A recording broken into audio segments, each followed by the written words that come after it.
Good morning students, welcome to daffodils online classes. कैसे हो आप लोग? आई होप यू आप लोग बहुत अच्छे हो और अब आप लोगों ने साथ के साथ पढ़ाई भी चालू कर दिया होगा। लास्ट लेक्चर में हमने पढ़ा था एटॉमिक स्ट्रक्चर के बारे में, उसके बाद शायद आपको वीडियो लेक्चर कुछ मिल नहीं रहे थे, ठीक है। तो वो लेक्चर कुछ अपना अनकम्प्लीट भी रह गया था, कुछ टेक्निकल प्रॉब्लम्स भी आ गई थी, ठीक है, और कुछ अर्जेंट वर्क था, मैं आपको कंटिन्यूटी लेक्चर प्रोवाइड नहीं करा पाया। आज उसी लेक्चर से थोड़ा सा हम आगे बढ़ते हैं एटॉमिक स्ट्रक्चर के बारे में। मैं पहले उस टॉपिक को रिवाइज कर देता हूँ, काफ़ी दिन हो गए इसको पढ़े हुए। तो एटॉमिक स्ट्रक्चर में हमने पढ़ा था कि न्यूक्लियॉन्स प्रोटॉन और न्यूट्रॉन से मिलकर बनते हैं। ओके, न्यूक्लियॉन्स किससे मिलकर बनते हैं? प्रोटॉन और न्यूट्रॉन्स से।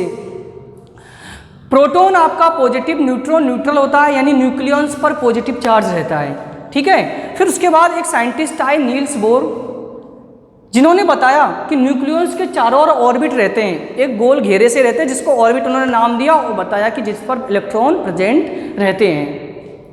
फिर स्टूडेंट्स ये तो अपना हो गया इलेक्ट्रॉन्स के बारे में। फिर बोला था हमने कि प्रोटॉन का पॉजिटिव चार्ज और न्यूक्लियॉन का नेगेटिव चार्ज आपस में एक दूसरे को न्यूट्रल कर देंगे और एटम जो होता है हमारा न्यूट्रल हो जाता है, ठीक है। तो ये कुछ हमने टॉपिक्स बेसिक इन्फॉर्मेशन पढ़ी थी और हम पढ़ रहे थे। उसी टॉपिक को आज मैं कंटिन्यू करते हुए अगला कुछ एक नया टॉपिक चालू कर रहा हूँ, समझिएगा।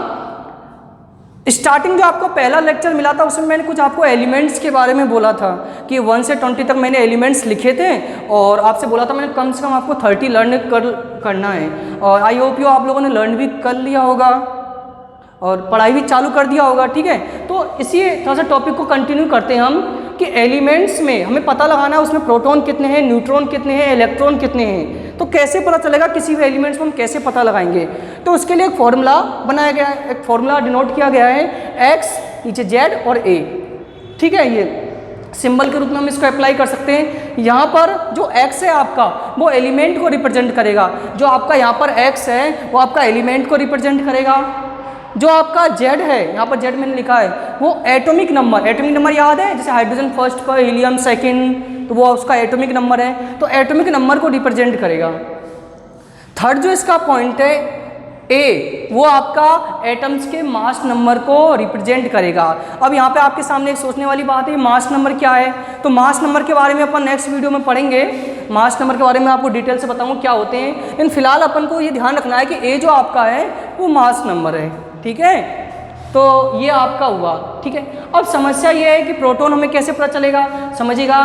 जो एटॉमिक नंबर आपको पता लगाना है, एटॉमिक नंबर लर्न करना है आपको, ठीक है। अब प्रोटॉन का पता कैसे चलेगा? नंबर ऑफ प्रोटॉन उसके एटॉमिक नंबर के इक्वल रहते हैं। ओके स्टूडेंट्स, समझ गए? नंबर ऑफ प्रोटॉन्स जो होते हैं वो उसके एटॉमिक नंबर के इक्वल रहते हैं। आगे मैं यदि बात करूँ मास नंबर हमें कैसे पता चलेगा, तो number of neutrons plus number of protons क्या होते हैं? न्यूक्लियॉन्स बोलते हैं, वही क्या कहलाएगा आपका, इसका मास नंबर कहलाता है, ठीक है स्टूडेंट्स। तो अब नंबर ऑफ इलेक्ट्रॉन जो होगा वो नंबर ऑफ प्रोटॉन के बराबर रहता है। तो ऐसे करके आप किसी भी एलिमेंट्स के इलेक्ट्रॉन, प्रोटॉन और न्यूट्रॉन की जानकारी कलेक्ट कर सकते हैं, कोई भी इंफॉर्मेशन को कलेक्ट कर सकते हो। एक और फॉर्मूला जो यहाँ पर अनकम्प्लीट रह गया, नंबर ऑफ न्यूट्रॉन्स यदि आपको निकालना हो तो मैं लिख देता हूँ, नंबर ऑफ न्यूट्रॉन्स निकालना हो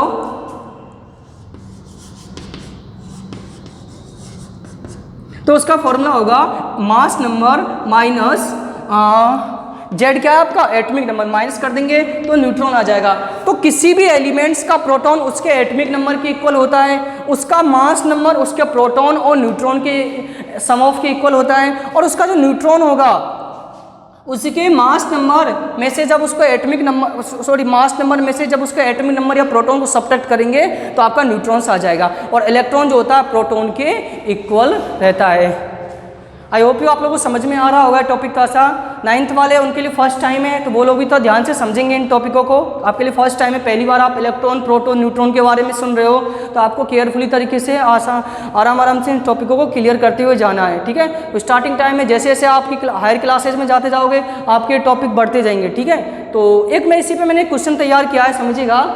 सोडियम नीचे मैंने z लिखा है, z की वैल्यू, और ऊपर a की वैल्यू लिखा है। ठीक है, मैं एक एग्जांपल के माध्यम से मैं इलेक्ट्रॉन, प्रोटॉन, न्यूट्रॉन निकालना आपको सिखा देता हूँ। यहाँ पर जो z है अपना, ये z को डिनोट करेगा जो आपका एटॉमिक नंबर है। ओके स्टूडेंट्स, जो a को डिनोट कर रहा है यानी ये मास नंबर है इसका, सोडियम का 23 होता है। ठीक है, नेक्स्ट प्रोटॉन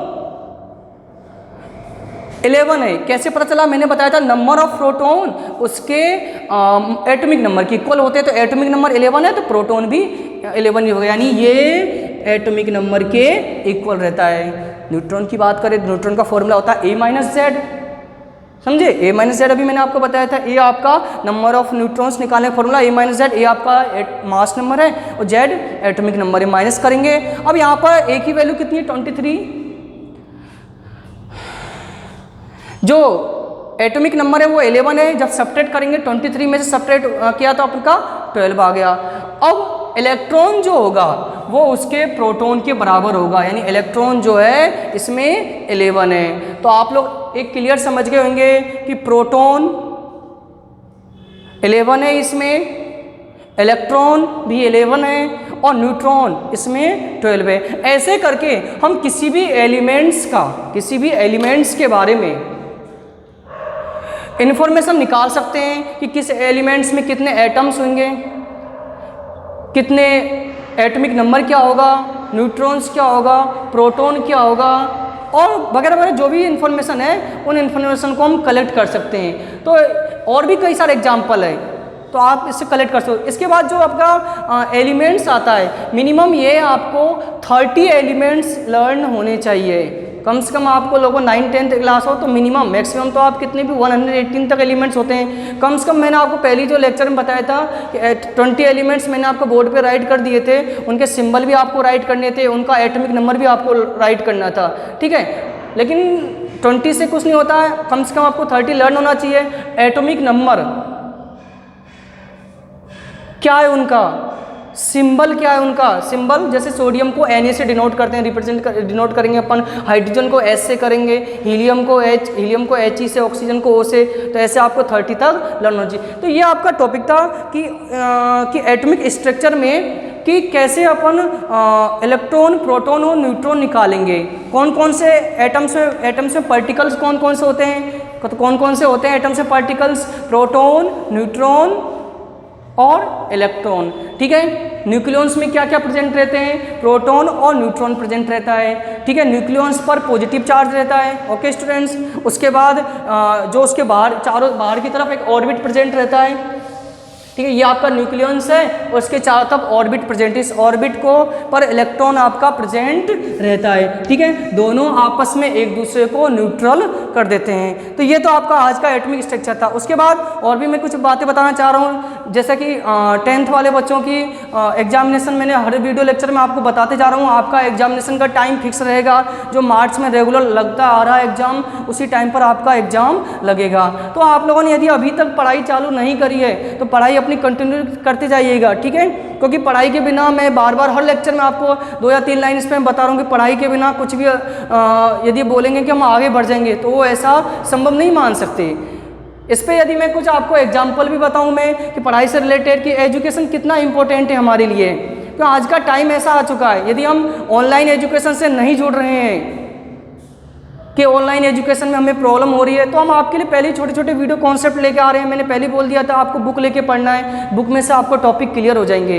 यदि आप बात करोगे कि इस समय हमारे पास पोजीशन नहीं है, हमारी कंडीशन अच्छी नहीं है, तो वो एक जरिया नहीं है एजुकेशन को रोकने का। यदि आप हम बात करें APJ अब्दुल कलाम के बारे में, हमने सभी ने सुना है, एक गरीब परिवार, गरीब तबके से बिलोंग करते थे, उनकी फैमिली के इकोनॉमिकल कंडीशन बहुत कमज़ोर थी।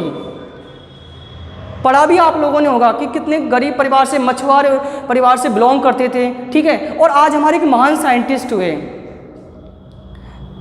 उनके परिवार के बारे में जब आप उनकी बायोग्राफी पढ़ोगे तो उनके बताया जाता है कि उनके परिवार में जो उनके फैमिली मेम्बर्स थे, मछलियाँ बेचकर उनकी एजुकेशन कंप्लीट कराई उन्होंने। उनके फैमिली मेम्बर जो भी पेरेंट्स थे, जिन्होंने भी उन्होंने अपने, जब उनको एक विश्वास था कि हमने अपने पढ़ाना इसको, ठीक है, पढ़ाने के लिए उन्होंने अपनी फाइनेंशियल कंडीशन चाहे कैसी भी थी, हार नहीं मारा उन्होंने। अब्दुल कलाम जी ने स्वयं अखबार बेच बेच कर अपनी एजुकेशन को कंप्लीट किया।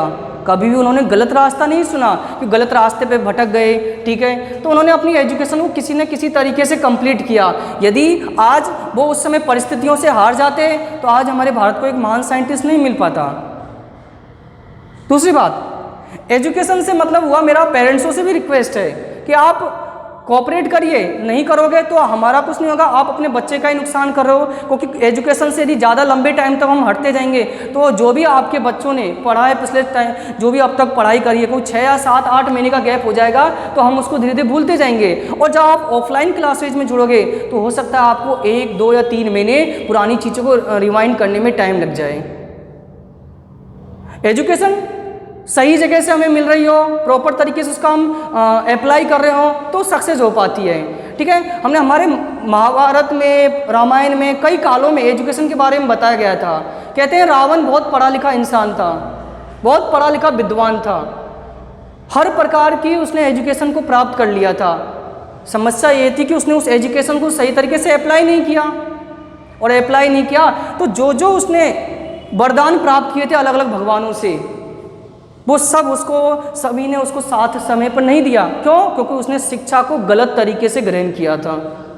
तो ऐसे में आप लोगों से बोलना चाहिए, एजुकेशन से आप कभी भी दूर मत भागिए, पढ़िए, थोड़ा थोड़ा पढ़िए, लेकिन हम इनसे दूर नहीं भाग सकते। एक और मैं आपको एग्जाम्पल देखता हूँ, डॉक्टर भीमराव अम्बेडकर के बारे में हम सभी जानते हैं। वो भी एक गरीब तबके से परिवार से बिलोंग करते थे, ठीक है, लेकिन आज विश्व के सबसे ज्ञानी व्यक्ति माने जाते हैं। कैसे? उन्होंने 19 डिग्री 19 उपाधि हासिल कर चुके हैं। वो जो कैम्ब्रिज यूनिवर्सिटी से उन्होंने अपनी पढ़ाई कंप्लीट करी थी, तो आज से 4 या 5 साल पहले कैम्ब्रिज यूनिवर्सिटी ने एक रिसर्च करवाया कि अब तक विश्व में सबसे ज़्यादा पढ़ा लिखा इंसान कौन है। तो उन्होंने जब मतलब हमारे कॉलेजों से पढ़े अब तक ऐसा कौन सा इंसान है जो सबसे ज़्यादा पढ़ाई कंप्लीट करी है, तो पाया उसमें कि डॉक्टर भीमराव अंबेडकर अब तक विश्व के सबसे पढ़े लिखे व्यक्ति है, क्योंकि उनने 19 डिग्रियाँ कंप्लीट करी। अब ये बताओ, उनकी स्थिति कमज़ोर थी, क्या वो अपनी स्थिति उस समय हार मान जाते तो पढ़ाई पूरी कर पाते, एजुकेशन को कंप्लीट कर पाते? नहीं, उन्होंने समाज से लड़ा, पढ़ाई उनको करना था, एजुकेशन को कंप्लीट किया। आज वो दुनिया के सबसे पढ़े लिखे इंसान माने जाते हैं और हमारे कानून मंत्री भी रहे, भारत के संविधान के जनक माने जाते हैं वो। तो आवश्यकता या आविष्कार की जननी है। आज से 3 या 4 महीने पहले कोई जान कंपल्सरी नहीं था मास्क, लेकिन आज हमें खरीदना पड़ रहा है क्योंकि हमें अपना जीवन बचाना है। मास्क पहनते हैं, हम बार बार हाथ धोते हैं, ठीक है, लेकिन जीवन बचाने के साथ साथ हमें अपनी पढ़ाई को भी जारी रखना है। को जीवन निर्वाह का एक साधन एजुकेशन है, तो उस एजुकेशन को बनाए रखने के लिए आप लोगों से रिक्वेस्ट है, क्लासेज को कंटिन्यू लेते रहिएगा। जो भी बुक्स वगैरह आपको बताई गई है उनको वजह से टॉपिक को क्लियर करते रहिएगा, ठीक है स्टूडेंट्स। तो आई होप यू आप लोगों को आज का वीडियो कंप्लीट समझ में आ गया होगा। यदि कोई भी इसमें प्रॉब्लम रहती है, डाउट रहती है, तो आप पहले वीडियो को 2 से 3 बार रिवाइंड करके देखिएगा और बुक भी सामने रखिए, ठीक है स्टूडेंट्स। तो आई होप यू आप लोगों को आज का क्लास समझ में आया होगा। Thank you student, thank you for attend this session, thank you students.